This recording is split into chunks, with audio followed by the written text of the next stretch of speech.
Hey guys, what's going on? This is John from JT Vending.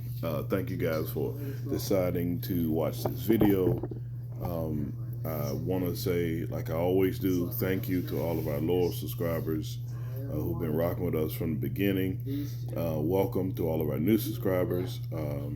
This is 2025, guys. We, all of us, we have to put our best foot forward in 2025 so that we can change the financial situation for 2026 and 27 and the remaining years of our lives.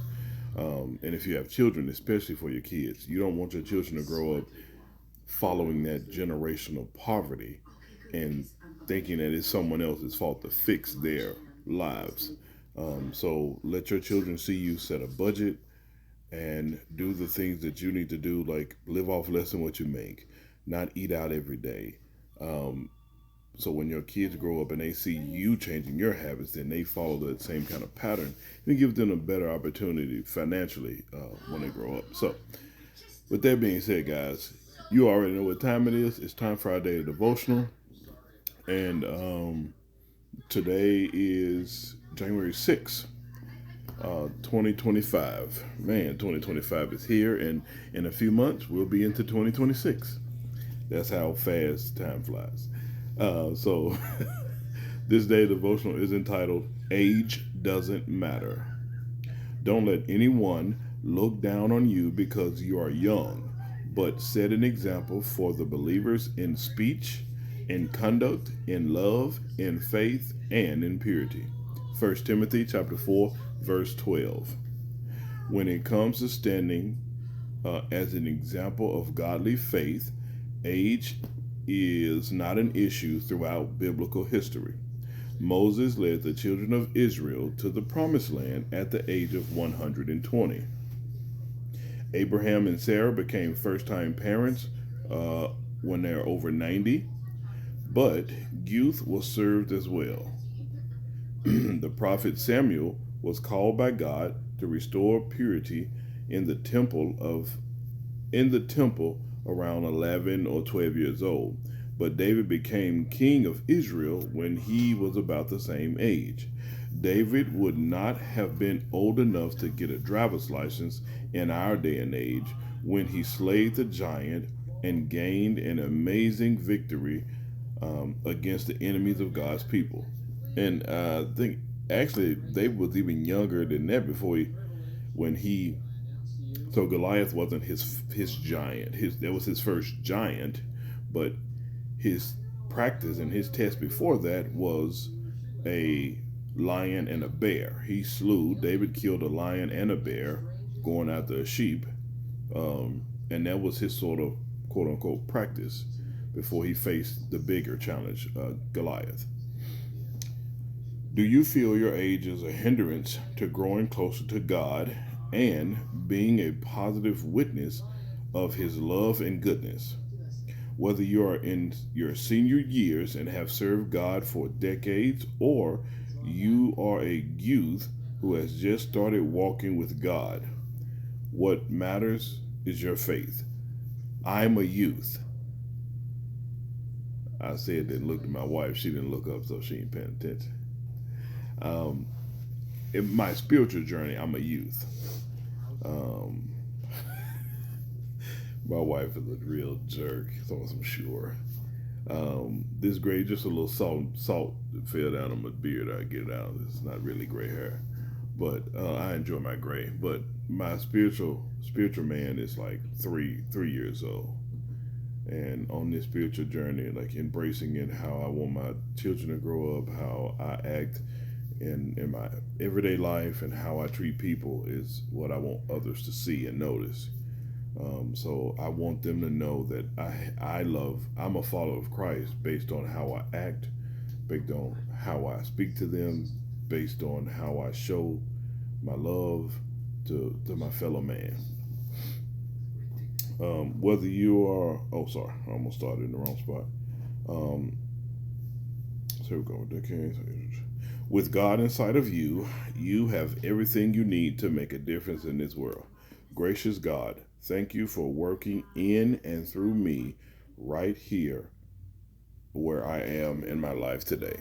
May God add a blessing to the hearers and the doers of His word.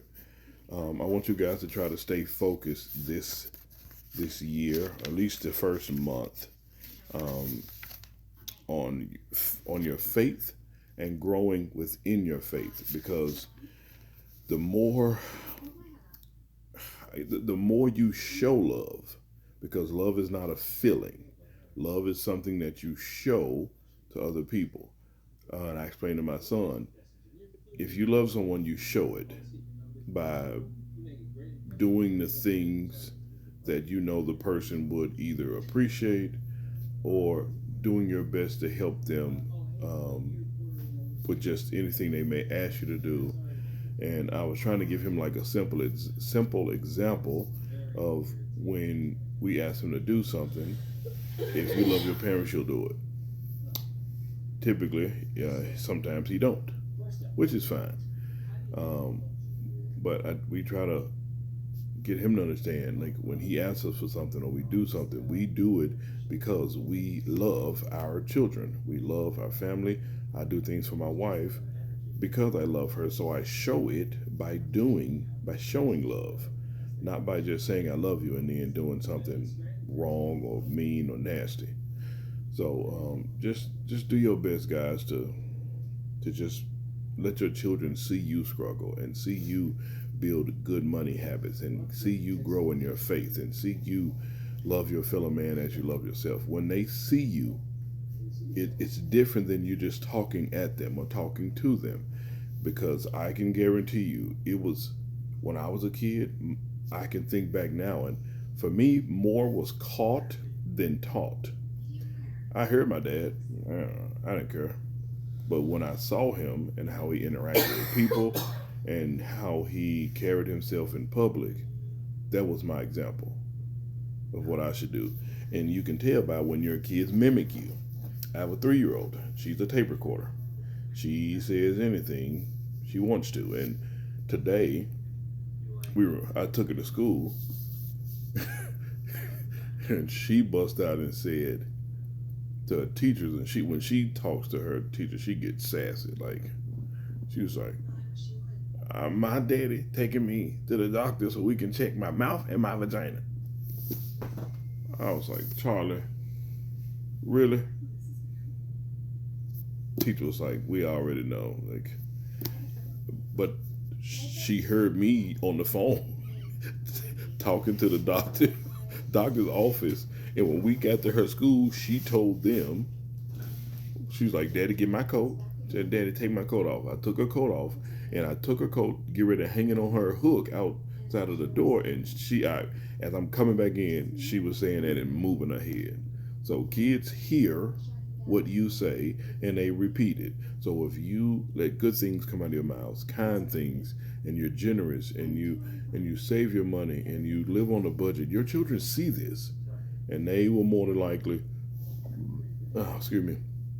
be better equipped in this world to handle money. So anyway, I love you guys. Thank you so much for rocking with us. Please don't forget to like, share, and subscribe to our YouTube channel. Our goal is to continue to grow. We don't want to be too big, but we want to be big enough to where we can start like just reaching more people and just trying to get the word of God out about finances and faith and how both of those are connected. So I love you guys. Have a blessed night. Au revoir. A bientôt. À la prochaine. Number one, they don't pay interest. We've said this: broke people pay interest, wealthy people earn it. Another thing wealthy people do is they buy used cars.